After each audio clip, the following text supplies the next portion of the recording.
Albania குடியரசாக அறிவிக்கப்பட்டது.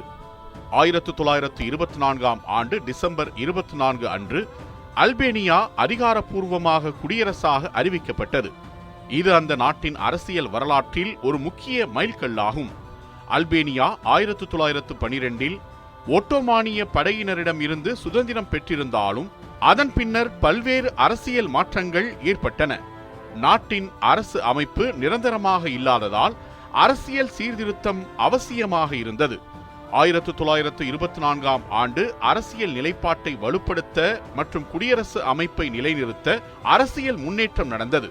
இதன் மூலம் நாட்டில் ஜனநாயக அடிப்படையில் தலைவரை தேர்ந்தெடுக்கும் விதி உருவானது.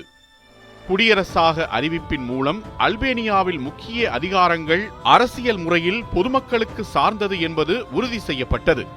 முன்னாள் ராஜுகள் அல்லது அதிகார சக்கரங்கள் அரசியல் மீது அதிக அதிகாரம் வைத்திருந்த நிலைமை மாற்றப்பட்டது.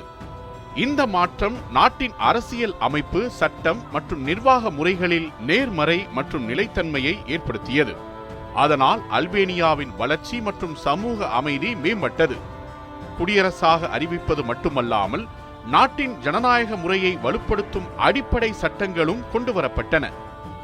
இது அல்பேனியாவின் அரசியல் சீர்திருத்தத்திற்கு மிக முக்கியமான படியாக அமைந்தது. மொத்தத்தில் 1924 டிசம்பர் 24 அன்று அல்பேனியா குடியரசாக அறிவிக்கப்பட்டது.